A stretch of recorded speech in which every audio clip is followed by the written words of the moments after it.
¿Cómo te llamas? Hola, yo me llamo Juan Carlos Burgos Estrada. ¿Y cuándo naciste? Nací en el año 63, en septiembre del 63, en Chile. Yo soy chileno. ¿Y en qué parte concretamente? En una ciudad que se llama Concepción, que está en el centro del país, en lo que naturalmente se ha llamado la frontera. ¿Y por qué un chileno ha acabado aquí en España? Eso es una pregunta, es una pregunta interesante. Yo vengo aquí en el año 84, con 20 años, y después de haber terminado la universidad, y vengo aquí a España porque en aquella época tengo unos tíos que viven aquí, unos tíos que están exiliados después del golpe militar de Pinochet. Y ese golpe militar entiendo que se da por el previo gobierno que había en Chile. ¿Y qué recuerdo tiene de ese gobierno, el gobierno de Allende? A ver, lo primero es que yo era bastante pequeño, pero tengo algunos recuerdos muy significativos porque por mi contexto familiar y social. Entonces yo sí recuerdo esto porque como digo, aunque era pequeño, mi familia pertenecía tradicionalmente a un sector bastante conservador y que luego tuvo una intervención muy directa en todo el movimiento, por llamarlo así, antirrevolucionario. Mi padre, mis tíos, mi abuelo eran camioneros y los camioneros se sintieron muy tocados en la época del gobierno de Allende y luego participaron muy activamente en los paros que fueron, digamos, la debacle económica para producir el golpe de Estado. También es relevante que yo vivía en un pueblo que está al lado de Concepción, que se llama Coronel, que es un pueblo minero, eh, con lo cual tuvo un movimiento obrero, sindical, muy relevante y con una gran influencia del Partido Comunista. Entonces, esto implicaba que la actividad era muy ferviente y porque el espacio era relevante. De hecho, es uno de los sitios a los que durante el gobierno de la Unidad Popular es uno de los sitios que va a visitar Fidel Castro. Fidel Castro hizo una visita a Chile durante esta época de casi un mes. Y recuerdo también el día del golpe de Estado porque era el día del maestro, el día del profesor. Y entonces vino la profesora a hablar con mi madre, era una profesora muy comunista, pero vino a hablar con mi madre y le dijo que por favor nos dejara ir a esta celebración. Fuimos, nos llevó ella y estábamos formados en el patio de la escuela, era una escuela muy pequeña, y de repente empezó a haber un poco de alteración y no sé qué, y seguíamos ahí formados y de repente vinieron todos los profesores así con una cara muy alterada y nos hicieron pasar a las aulas. Y yo recuerdo todavía a mi profesora que nos contó así muy emocionada que nos teníamos que ir a casa inmediatamente, que había un golpe de Estado. Esto lo recuerdo teniendo 10 años, casi 10 años. Y que nos teníamos que ir directamente a casa casi sin hablar con nadie, muy rápido. Casi todos mis compañeros eran hijos de mineros. Y, y tú como un niño en ese momento, ¿tuviste miedo o te sentiste confundido Mira, estaba más confundido en el momento anterior, en la época de Allende. Y por otra parte, viendo el entorno, o sea, ya te digo, yo vivía en este pueblo con un gran movimiento comunista y con una profesora muy comunista que nos respetaba mucho y veía y vivía la euforia, las cosas bonitas de aquella época, que son muchas y muy bonitas. Recuerdo como con alegría el momento en que hubo una decisión política súper relevante y económica súper relevante del gobierno de Allende, que fue la nacionalización del cobre. El cobre es el producto más importante de la economía chilena, de la que vive el país, y estaba en manos de grandes multinacionales. americanas. Y el gobierno de Allende las nacionalizó. Y en los comienzos de ya post el golpe militar y si tiene recuerdo de arrestos o de más tensión en la calle o... No, porque se vivía una calma tensa, quiero decir, se sabía que durante el toque de queda, ojo, que empezaba al principio empezaba a las 6 de la tarde y acababa a las 6 de la mañana, después se fue acortando, evidentemente, pero se sabía que no se podía salir, había como un mensaje muy claro que no se podía salir porque te podían matar. Y se oían balazos por la noche, pero había este discurso de que si tú no te metes en nada, nada te va a pasar. Pero sí también la recomendación, ya cuando eras un poco más grande, de que bajo ningún concepto podías salir durante el golpe de Estado y que si por alguna necesidad, esto lo oías de los mayores, ¿no? Si por algo tenías que salir, siempre tenías que llevar un pañuelo blanco lo más grande posible para mostrarlo antes porque se sabía que si no se disparaba y había un determinado sector de la gente que esto lo asumía, quiero decir, bueno, pues se sabe que no puedes salir y que si sales te puedes matar, entonces pues no salgas, pero empiezas a escuchar también historias raras. Y luego llega el momento de entrar a la universidad y de pronto aparece todo ese mundo soterrado que no conocías porque estabas en un entorno pequeño, protegido. Empiezas a encontrarte con gente, con compañeros cuyos padres son desaparecidos, hijos de dirigentes que han sido represaliados, profesores que han sido represaliados, y empiezas a escuchar muchas historias. Y es entonces ahí cuando una persona como yo toma más conciencia de lo que ha pasado. Yo recuerdo historias un poco dramáticas de aquella época, estando en clases. Recuerdo en una clase de historia antigua, eh, y entraron tres tipos armados y se llevaron a un compañero. Y todos, aunque no hayas recibido una instrucción, sabes que te tienes que quedar quieto. Y que te tienes que quedar quieto. Y que nadie habla mucho de esto. Y que con suerte de la semana aparece tu compañero con moratones y todo esto. Y nadie pregunta mucho. Y, y por otra parte, respecto a los contenidos, me gustaría llamar la atención sobre todo porque dentro de los contenidos generalistas de mi primer año de universidad, en el año 80, tenemos una asignatura de economía que se acaba de introducir. Es decir, aparte de estudiar antropología y sociología y derecho como cuestiones principales, se estudia también economía. Y esta economía está enseñada no por profesores de historia, sino por profesores de la Facultad de Economía.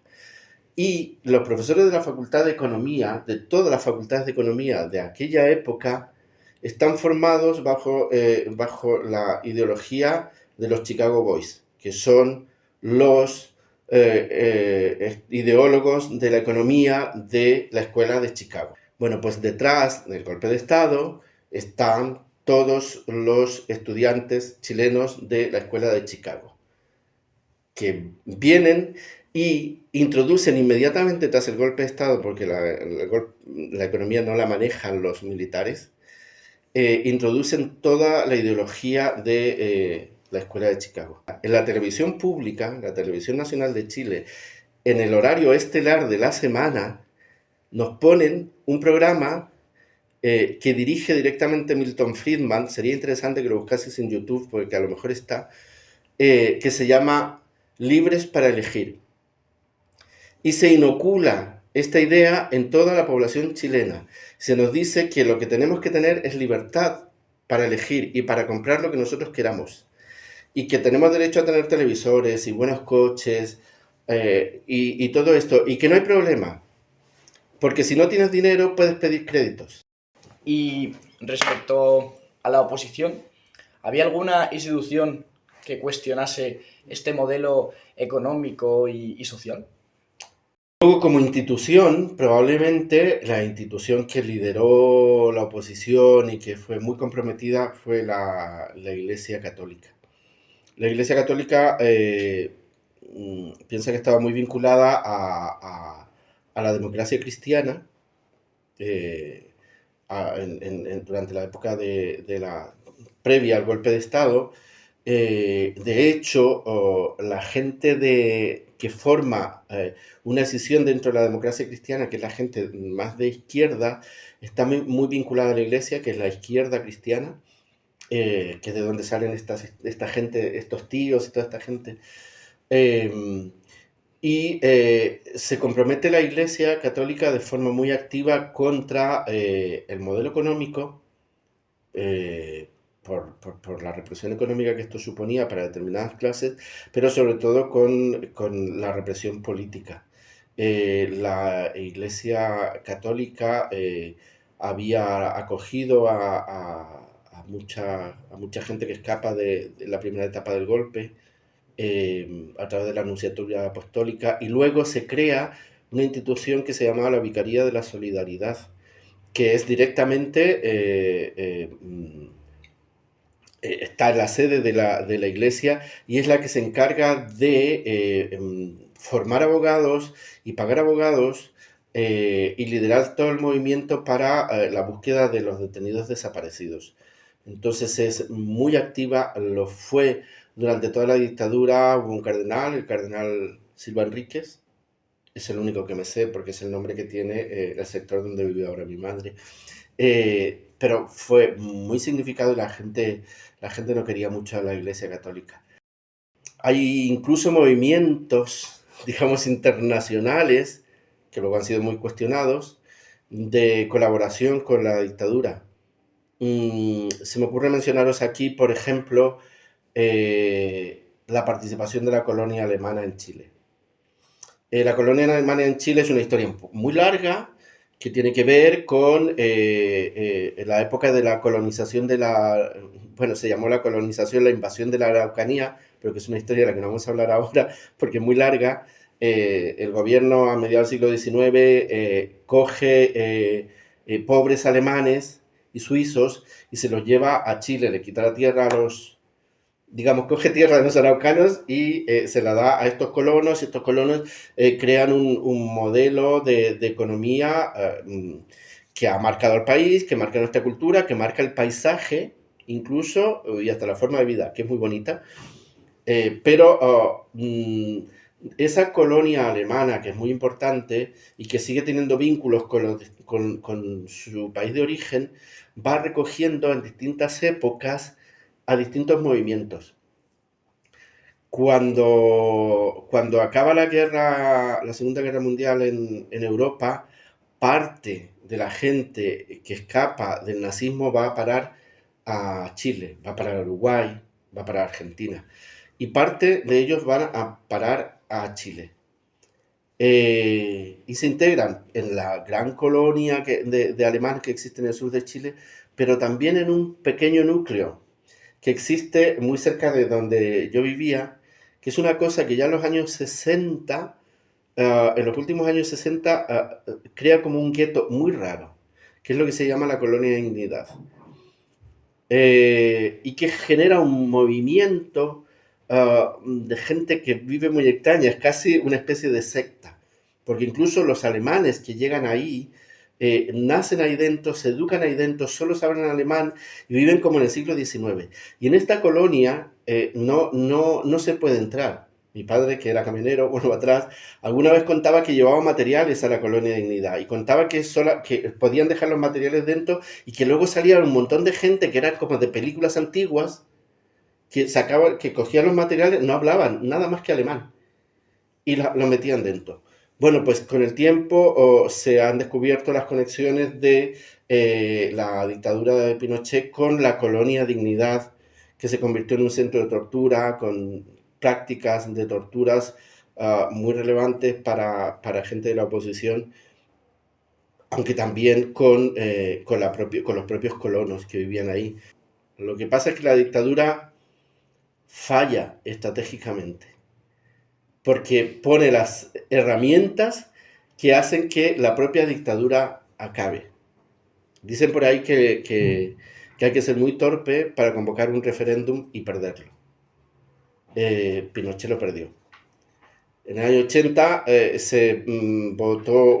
propuso una constitución con un referéndum manipulado y lo ganó, pero en ese referéndum él se comprometía a abandonar el gobierno. Y se comprometía, lo ponía en la constitución y se comprometió públicamente. Y yo creo que nadie pensaba que iba a ocurrir, pero finalmente ocurrió. ¿Y, y en qué momento, qué cambia en ti para decidir venirse aquí a España y cómo lo haces? Cuando yo termino la universidad, estudié historia, estudié pedagogía en historia, quiero decir que no era una licenciatura, sino que era una formación para dar clases, pues yo debo ser que tenía buenas notas o algo así, y me ofrecen trabajo muy rápidamente, pero también me ofrecen trabajo para la administración educativa, pero regional, en la región en la que yo estaba. Pero la administración educativa estaba también manejada. Estaban lo que se llamaban las seremías, las secretarías ministeriales regionales, en este caso de educación, y a mí esto me dio mucho miedo. Y yo era muy joven y estaba un poco perdido también y no me estaba gustando. Entonces, bueno, me dio la oportunidad de venir a España. Eh, Así por un tiempo, bueno, pues había terminado la carrera, tenía una relación sentimental un poco complicada. Y bueno, pues me quedaban como 3 meses para que empezara el año y el curso nuevo y yo tuviese que decir, bueno, pues, ¿cómo voy a trabajar? ¿En qué voy a trabajar? Entonces me pareció una buena oportunidad. Llegué en la España de los años 80 y me volví loco. Me volví loco porque recuerdo todavía los 2 primeros programas que vi en la televisión. Yo salí de una juventud en la que veía estos programas de televisión de libres para elegir en los telepredicadores, el Festival de Viña del Mar y unos shows magníficos, porque todo el dinero iba para eso, para tener a la gente entendida. Y me senté delante de la tele y el primer programa que vi yo en la televisión española, que duró como 7 horas, era un programa que se llamaba La Clave, que lo dirigía un presentador de apellido Balbín, eh, en el que se hablaba de política. Se hablaba de política libremente. Y yo no podía, yo primera vez en mi vida que había visto esto, además con un tono tranquilo, no como lo que hay ahora. Y recuerdo el primer programa que vi que presentaba una película que se llamaba Siete días de enero, que cuenta la historia de la matanza de los abogados de Atocha. Entonces vi la película, una película documental brutal, no sé, 3 horas o algo así, luego un debate de 4 horas y fue lo primero que vi en la televisión. Entonces yo no vi el final de la dictadura desde allí, la vi desde aquí. En Pinochet, cuando se acababa su régimen, volvió a hacer otro referéndum para preguntarle a la gente, como por segunda vez, dice, pero ¿estáis seguros que queréis que me vaya? Porque me puedo quedar. Y apareció la primera vez que la oposición se organizó. Y por primera vez en la televisión apareció una franja electoral en la que la televisión pública emitió un anuncio de la oposición, liderando el no. Y causó mucho impacto porque apareció uno de los presentadores que, como todos, habían estado callados durante todos esos años de dictadura, uno de los presentadores más importantes de la televisión.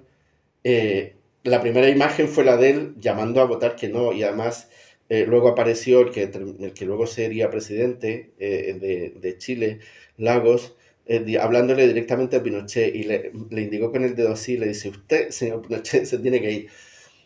Eh, Luego fue el referéndum y las colas de gente para ir a votar fueron impresionantes. Fue el primer referéndum que efectivamente estaba controlado por la oposición también, es decir, fiscalizado y la votación por el no fue abrumadora. Te quería preguntar, ya nos has hablado un poco de cómo fue aquí tu adaptación, que fue eh, una cultura completamente distinta, tanto así que te hizo quedarte. Y te quería preguntar, ¿cómo viviste algún hecho histórico aquí en España?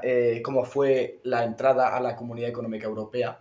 O la entrada a la, o sea, a la creación de la zona euro. Fíjate, más que eso, que yo ya en esa época estoy como muy integrado en la cultura española, o sea, yo después de todo llevo aquí viviendo casi 40 años, o sea, yo me siento muy integrado, aunque me siento muy de allí también, pero esto lo viví más como un español más. A mí lo que me chocó mucho, porque además llevaba poco tiempo aquí, fue en la entrada de España en la OTAN. Porque yo venía con la imagen de un gobierno socialista, y la gente miraba con mucha atención a Felipe González y no sé qué, porque, bueno, pues era un gobierno socialista, y además era muy joven, que allí no había presidentes jóvenes en aquella época, y la gente consideraba que era guapo incluso. Sí, Felipe González. Y entonces de repente yo ver toda esta cosa de una forma de vivir diferente y encontrarme con este discurso a favor de la OTAN a mí me desarmó, ¿eh? Yo no entendía absolutamente nada. Probablemente ahora comparte aparte de eso, aunque no me guste todo lo que está pasando, pero para mí fue muy chocante porque me parecía que era una incongruencia en un gobierno socialista. No puedo dejar de comparar este modelo de vida con todos los problemas que tenemos aquí, este modelo de vida con un modelo ultraliberal que sigue existiendo en Chile, donde la gente tiene que pagarse la educación, endeudarse para toda la vida, endeudarse para la salud, tener un sistema de pensiones privado, y en el que sigue el discurso de que lo importante es lo que tienes y lo que puedes comprar. Aunque tengas que comprar la compra del supermercado a crédito. Pero yo creo que más o menos hemos procurado resumir un poco mis vivencias, partiendo del presupuesto de que son mis vivencias y que la historia casi nunca es objetiva. Pues yo creo que eso es todo. Pues muchísimas gracias. A vosotros.